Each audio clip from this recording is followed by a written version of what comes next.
There is no successful businessman who has not failed. These are the words of Suleiman Shabhal, the chairman of Gulf Group of Companies, a man who says he is self-made, and also that he draws inspirations from his late grandfather, a man he tells me defied the odds, starting off as a dishwasher at a Mombasa hotel, and by the time he died, he had bought his own house and operated several taxis in Mombasa town. My greatest inspiration comes from my grandfather. When he died, he was a scrapyard dealer. Okay? But I saw this man coming from nothing, from no education, to becoming somebody respectable. And born in the coastal city of Mombasa, Suleiman, as is known amongst his peers, moved from one town to another in his childhood days thanks to his parents who were teachers. This meant that the family had to change towns on every transfer by the parents. However, the family's stronghold remained in Mombasa, something he too has maintained today despite his professional background that has seen him work across the globe. All of them in Mombasa, I spend 90% of my time in Mombasa. Family aside, Suleiman by all means is an accomplished businessman. With a background in business and finance and a professional experience spanning over 25 years, he has managed to build his Gulf Group of Companies to enviable levels, earning him admirations from friends and foes alike. I started my first main business in 1996 when I set up a petroleum company here. And initially, we did well. We were the first independent company to set up in the oil business in Kenya, beside the majors. And the majors were determined that they would crush the competition, and they destroyed us. However, despite his conviction that he would crack a tough market, the situation turned out negatively. Things took a nosedive, plunging him into uncharted waters of bankruptcy only 2 years into the business. I went through a period from 1998 to 2000 where I was struggling and struggling and struggling until 2000 I went bankrupt. I lost everything, and probably one of the most difficult times of my life, because at that time is when you find yourself truly tested. Your ethics are tested, your faith is tested, your patience is tested. Respecting his predicaments and not giving up, Suleiman turned to what he does best to survive the times. He offered consultancy services to a Middle East bank that was at that time seeking to open shop in Kenya. After the stint, luck was on his side when the bank based in Oman offered him a position within its ranks. To him, this was like a lifeline. He grabbed the opportunity and never looked back. Soon he found himself in business again when in 2006 he started the process of setting up Gulf African Bank, which too did not come easy for him.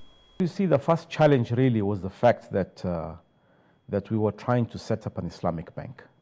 And this was the first Islamic bank in East and Central Africa.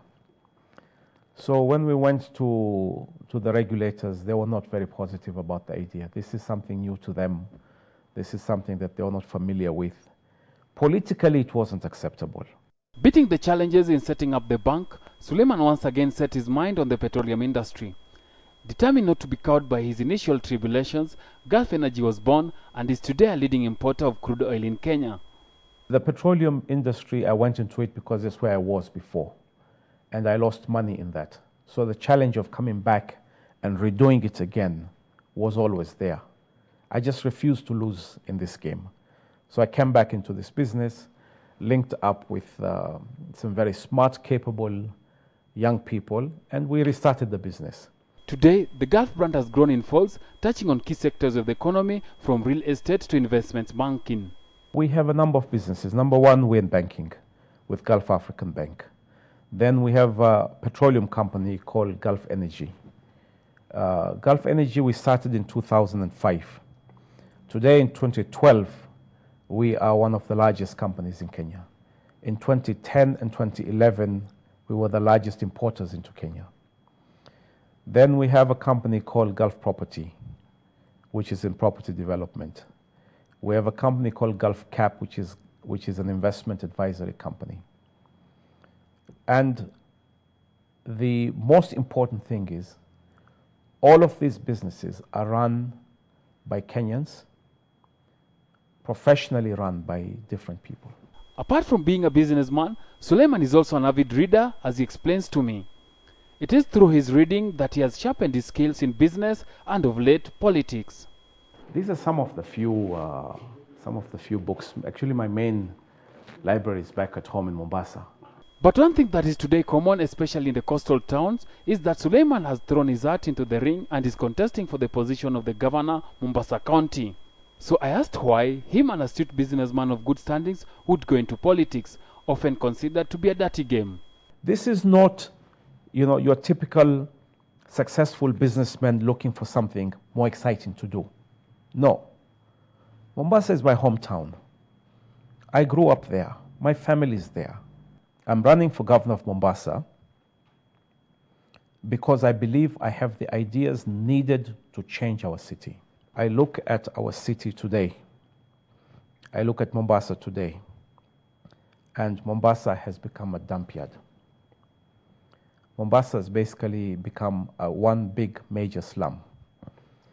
And I see the unemployment in Mombasa.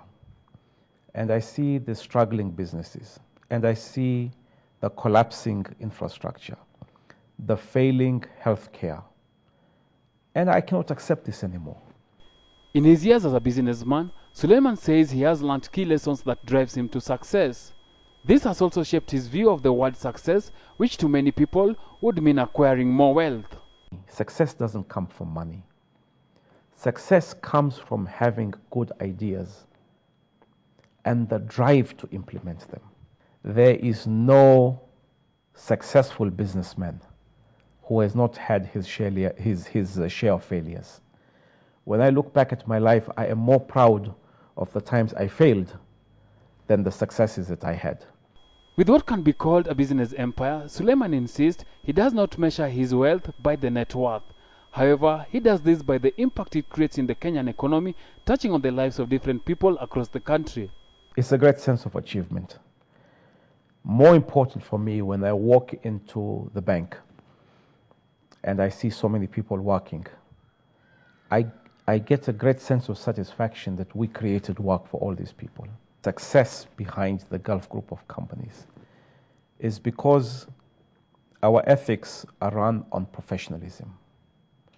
We will hire professional people to run these businesses. With his eyes set on politics, Suleiman insists his businesses is still a priority as he seeks to contribute to the well-being of the Kenyan economy. Joseph Bonyo, for KTN Money and Power.